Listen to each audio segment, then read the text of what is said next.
जब भी आप चिंग्स सुनते हैं तो आपके दिमाग में सबसे पहले क्या आता है? एनर्जी से भरे हुए रणबीर सिंह और उनका ये डायलॉग, ये चटनी नहीं रॉकेट है रॉकेट। राइट। इसके अलावा जब सेजवान चटनी की बात होती है तो आपके दिमाग में सबसे पहले कौन से ब्रांड का नाम आता है? प्लीज कमेंट बॉक्स में लिख के बताना। आई नो आप में से मैक्सिमम लोगों के दिमाग में चिंग्स का नाम ही आता होगा। अब दोस्तों सवाल ये उठता है, जब मार्केट में कई सारे बड़े बड़े ब्रांड्स अवेलेबल है जो सेजवान सॉस और सेजवान चटनी सेल करते हैं, लेकिन उनका नाम नहीं आता, चिंग्स का नाम ही क्यों आता है? इसके अलावा मैं आपको बता दूं, चिंग्स के इंस्टेंट नूडल मार्केट में आने से पहले मैगी के अलावा और भी काफी सारे ब्रांड्स थे जो सूप और नूडल्स बनाकर बेच रहे थे, पर चिंग्स ने मार्केट में एंटर करते ही नूडल्स एंड सूप के मार्केट में अपनी एक जगह बना ली और सूप एंड नूडल्स वाले कंज्यूमर में से अपना अलग से कंज्यूमर बेस बना लिया। इसके अलावा दोस्तों कुछ ही सालों में 2.5 लाख से ज्यादा स्टोर्स इनके ऑल ओवर इंडिया में ओपन हो चुके हैं और आज इनके प्रोडक्ट्स विदेशों में भी बेचे जाते हैं। सो दोस्तों चिंग्स की शुरुआत कैसे हुई और इसने कैसे मार्केट में अपनी अलग पहचान बनाई और वो कौन सी स्ट्रेटेजीज है जिनके दम पे आज ये मार्केट लीडर बना हुआ है, जानने की कोशिश करेंगे आज के वीडियो के अंदर। लेकिन उससे पहले अभी तक आपने चैनल को सब्सक्राइब नहीं किया तो प्लीज सब्सक्राइब कर लीजिए, और अगर आप इस वीडियो को फेसबुक पे देख रहे हैं तो पेज को फॉलो भी कर लीजिए ताकि जब भी मैं कोई नया वीडियो अपलोड करूं उसका नोटिफिकेशन आपको सबसे पहले मिल जाए। नमस्कार दोस्तों, मेरा नाम है रजनीकांत शर्मा और आज के वीडियो के अंदर हम बात करने वाले हैं घर घर में देसी चाइनीज का टेस्ट पहुंचाने वाले चिंग्स सीक्रेट के बारे में। देखिए दोस्तों, इंडिया के हर स्टेट का अपना यूनिक फूड होता है, जैसे दिल्ली का चाट, मुंबई का वड़ा पाव, साउथ का इडली डोसा, एमपी का पोहा वगैरह वगैरह। और इंडिया के हर 300 किलोमीटर पे टेस्ट और कल्चर दोनों ही बदल जाते हैं, लेकिन अगर कुछ नहीं बदलता तो वो है चाइनीज फूड। देखिए आपको पूरे इंडिया के लगभग हर एक स्टेट में चाइनीज फूड मिल ही जाएगा, फिर चाहे आप दिल्ली चले जाओ, पंजाब चले जाओ, कलकत्ता चले जाओ, मुंबई चले जाओ या फिर कहीं भी चले जाओ, नूडल्स, मोमो, मंचूरियन, ये सारी चीजें आपको देखने को मिली जाती है। इसके अलावा आपको वहां के स्पेशल डिशेस में चाइनीज का तड़का भी देखने को मिलता है, जैसे कि चाइनीज वड़ा पाव, चिली इडली, मतलब वो भी चाइनीज ही हो गया, चाइनीज भजिया, चाइनीज भेल वगैरह वगैरह। पर दोस्तों सवाल ये उठता है कि इंडिया में ये चाइनीज टेस्ट और फूड आया कहां से? देखिए दोस्तों, कई सालों पहले जब कुछ चाइनीज मूल के लोग इंडिया में आकर रहने लगे तो धीरे धीरे इंडियन मसालों को अपने फूड में यूज करने लगे, जिसके बाद में एक अलग ही डिश बनकर तैयार हो गई जिसे लोकल में चाइनीज फूड कहा जाने लगा। और उन चाइनीज लोगों के आसपास में जो रहते थे वो चाइनीज फूड और उनकी रेसिपी को अडॉप्ट करने लगे, लेकिन चाइनीज लोग जो डिशेस बनाते थे वो ज्यादा मसालेदार नहीं होते थे और इंडियंस तो हर चीज में मसाला डालना पसंद करते हैं। ऐसे में यहाँ के लोग चाइनीज फूड में इंडियन मसाले डालकर बनाने लगे और कई सालों तक ये ट्रेंड चलता रहा। और इसी चीज पर गौर किया अजय गुप्ता जी ने, जो कि मेरिट यूनिवर्सिटी से ग्रेजुएट थे और अपने शुरुआती दिनों में एक एडवर्टाइजमेंट एजेंसी चलाते थे। बाद में उन्होंने फूड बिजनेस शुरू करने का प्लान किया, पर उन्हें समझ में नहीं आ रहा था कि किस फूड का बिजनेस शुरू किया जाए, क्योंकि भारत में तो हर जगह पे अलग अलग प्रकार के फूड होते हैं और लोगों का टेस्ट भी डिफरेंट होता है। सो उन्होंने सोचा फूड ना बेचकर क्यों ना वो चीजें बेची जाए जो फूड बनाने के लिए जरूरी होती है। सो उन्होंने इंडियन फूड मार्केट पर जब स्टडी किया तो पाया कि इंडिया के हर एक कोने में एक फूड कॉमन है और वो है चाइनीज फूड, जिसे कश्मीर से कन्याकुमारी और गुजरात से नागपुर तक हर इंसान खाना पसंद करता है। सो उन्होंने सोचा क्यों ना चाइनीज फूड से रिलेटेड बिजनेस शुरू किया जाए। सो सबसे पहले 1996 में उन्होंने कंपनी की शुरुआत की जिसका नाम रखा कैपिटल फूड्स। अब वो अपने चाइनीज फूड ब्रांड के लिए कोई ऐसा नाम चाहते थे जो चाइनीज कल्चर या हेरिटेज से मिलता जुलता हो और नाम सुनते ही लोगों को समझ में आ जाए कि ये प्रोडक्ट एग्जैक्टली है क्या। सो अजय गुप्ता जी ने जब रिसर्च किया तो पाया कि चाइना में जो आखिरी डायनेसिटी थी उसका नाम था क्विंग, जिसे चिंग्स से प्रोनाउंस किया जाता था, और इसी डायनेसिटी के दौरान चाइनीज फूड का प्रचलन काफी फला फूला था। सो उन्होंने अपने चाइनीज फूड के ब्रांड को चिंग्स चाइनीज सीक्रेट नाम दे दिया। शुरुआत में उन्होंने चाइनीज फूड में सबसे ज्यादा यूज होने वाले सॉसेस को पैन इंडिया लेवल पे लॉन्च किया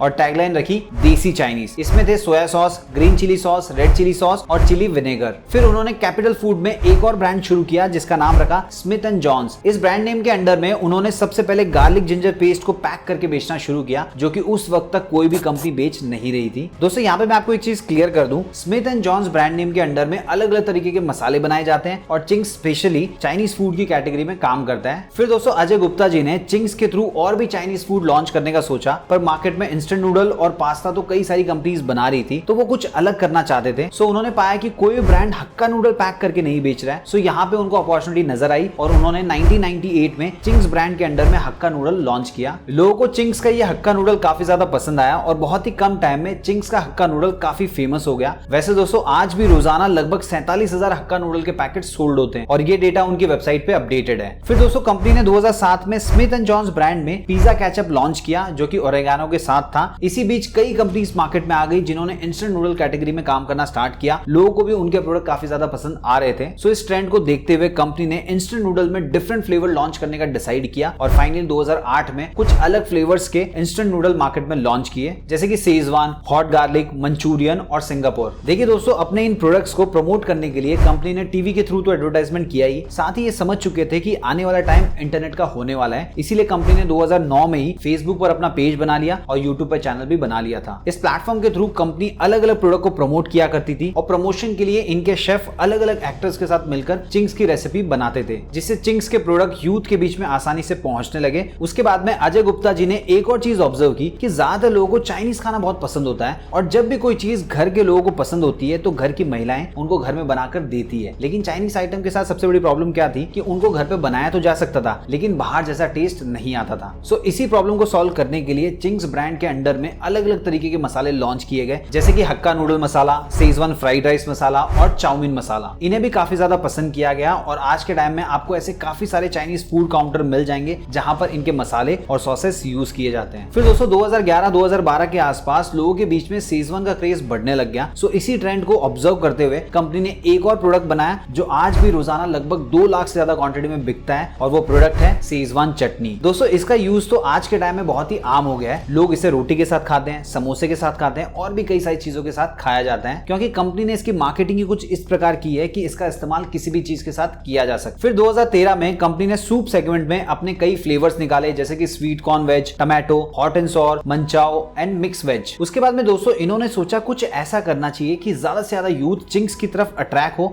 और उनके प्रोडक्ट की सेल बढ़ जाए। सो उन्होंने रणवीर सिंह को अपना ब्रांड एम्बेसडर बनाया, जिसका कंपनी को बहुत अच्छा रिस्पांस भी देखने को मिला और उनकी सेल काफी ज्यादा बढ़ भी गई। देखिए दोस्तों चिंग्स के पूरे ऑल ओवर इंडिया में सिर्फ 60,000 स्टोर्स थे, लेकिन रणवीर सिंह के आने के बाद में 1,50,000 से ज्यादा स्टोर हो गए और फिर कुछ ही टाइम में ये नंबर 2.5 लाख से ज्यादा हो गया। सो दोस्तों यहाँ पे हम ये कह सकते हैं कि कंपनी ने टाइम पे मार्केट में गैप फाइंड आउट किया और उस गैप को फिल करने के लिए एक बेहतरीन प्रोडक्ट लॉन्च किया। जैसे कि अगर मैं 2023 की बात करूं तो कंपनी ने जैन शेजवान चटनी लॉन्च की ताकि वो लोग भी शेजवान चटनी खा पाए जो अदरक, कांदा, लहसुन ये सारी चीजें नहीं खा पाते। साथ ही दोस्तों कंपनी ने स्मिथ एंड जॉन्स ब्रांड में भी कई सारे इनोवेटिव प्रोडक्ट लॉन्च किए, जैसे कि पास्ता मसाला, पिज्जा मसाला वगैरह वगैरह। और मैं आपको बता दूं आज के टाइम में कैपिटल फूड्स के दोनों ब्रांड ही काफी तेजी से ग्रो कर रहे हैं और आने वाले टाइम में हमको इनके और भी कुछ नए और इनोवेटिव प्रोडक्ट देखने को मिल सकते हैं। चिंग्स की इतनी लंबी बिजनेस जर्नी में ऐसा नहीं है कि कभी कोई प्रॉब्लम नहीं आई, लेकिन कंपनी ने अपनी स्ट्रैटेजीज और टेस्ट के दम पर हर प्रॉब्लम को सॉल्व कर लिया और आज पूरे ऑल ओवर इंडिया में चिंग्स देसी चाइनीज को रिप्रेजेंट करता है। वैसे कंपनी ने अपने बिजनेस को मार्केट में बनाए रखने के लिए कौन सी स्ट्रैटेजीज पे काम किया, चलिए उसके बारे में बात कर लेते हैं। देखिए मार्केटिंग का एक कॉन्सेप्ट है जिसे मैक्सिमम कंपनीज यूज करती है और उसे कहते हैं 4 P's, यानी कि प्रोडक्ट, प्राइस, प्लेस और प्रमोशन। सो इन्होंने इसका इस्तेमाल कैसे किया, चलिए इसको समझने की कोशिश करते हैं। सबसे पहला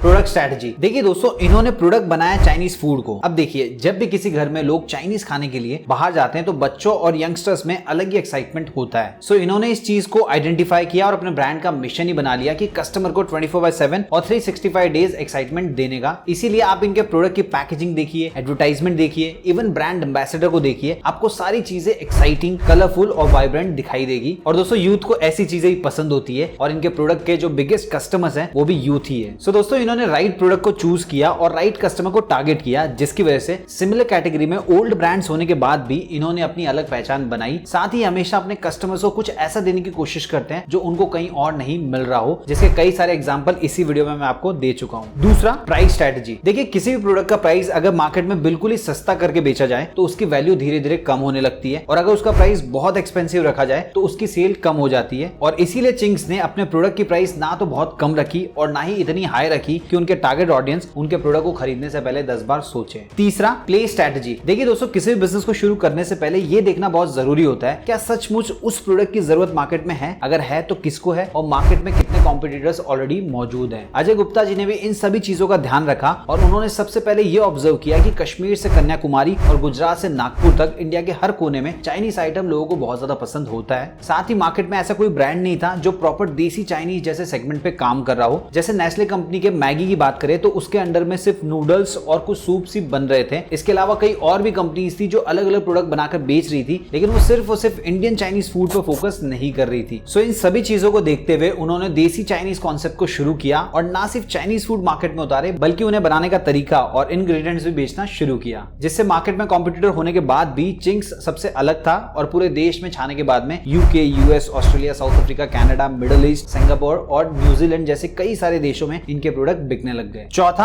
प्रमोशनल स्ट्रेटजी। देखिए दोस्तों किसी भी बिजनेस में कितना भी इन्वेस्टमेंट करने का तब तक कोई फायदा नहीं होता जब तक उसकी मार्केटिंग अच्छे से ना हो पाए और इस चीज पर कंपनी ने बहुत ही अच्छे से ध्यान दिया। शुरुआत में कंपनी ने टंग एंड चिक चिक अप्रोच को फॉलो किया। अब आप सोच रहे होंगे ये क्या होता है, तो दोस्तों आपने इस तरीके के एड्स तो देखे ही होंगे जिसमें कुछ भी खाते वक्त लिप्स, चिक्स और टंग्स के ऊपर फोकस किया जाता है और उनके एक्सप्रेशन कैप्चर किए जाते हैं और इस तरीके के एड्स किसी भी डिश को टेस्टी साबित करने में बहुत ही ज्यादा सफल रहते हैं। सो कंपनी ने पहले तो इस तरीके के एड्स चालू किए और एक टैगलाइन बनाई, चिंग्स खाओ बाकी सब भूल जाओ। लेकिन 2010 तक इनके कॉम्पिटिटर्स भी कुछ इसी तरीके के एड चलाने लग गए। उसके बाद में कंपनी ने ये चीज रियलाइज की कि भारत में कोई और कुछ देखे ना देखे, बॉलीवुड की फिल्में जो होती है उन्हें जरूर देखते हैं। सो सबसे पहले तो शाहरुख खान और श्रीदेवी के साथ कंपनी ने कुछ एड बनवाए, लेकिन उसके बाद में कंपनी को नेक्स्ट लेवल पे ले जाने के लिए रणवीर सिंह को अपना ब्रांड एम्बेसडर बनाया। अब दोस्तों अगर मैं आपसे पूछूं इनको ही क्यों बनाया, तो देखिए चाइनीज फूड मोस्टली यंगस्टर्स खाना पसंद करते हैं और रणवीर सिंह ऐसे एक्टर हैं जिनको यंगस्टर्स देखना और उनके स्टाइल को फॉलो करना बहुत ज्यादा पसंद करते हैं। इसके अलावा दोस्तों कंपनी ने रोहित शेट्टी, तमन्ना भाटिया और रणवीर सिंह के साथ मिलकर कुछ शॉर्ट फिल्म्स की सीरीज भी बनाई जिनमें रणवीर सिंह का नाम रणवीर चिंग रखा गया और हर सीरीज में रणवीर सिंह का नाम अलग रखा गया, जैसे रणवीर चिंग रिटर्न, कैप्टन रिटर्न वगैरह वगैरह। साथ ही रणवीर सिंह और तमन्ना भाटिया के साथ इसके ऊपर एक सॉन्ग भी बनाया गया और ये चीज ना सिर्फ यूट्यूब पर पॉपुलर हुई बल्कि ट्विटर पर भी रणवीर सिंह के नाम से बहुत सारे मीम्स बनने लग गए। इस तरीके के एड कैंपेन से कंपनी की सेल बहुत ही तेजी से बूम हो गई और आज के टाइम में पूरे ऑल ओवर इंडिया में इनके 2,75,000 से ज्यादा स्टोर्स हैं। इनके एड्स का असर सिर्फ इंडिया में ही चिंग्स की सेल पर नहीं पड़ा बल्कि एड कैंपेन्स की वजह से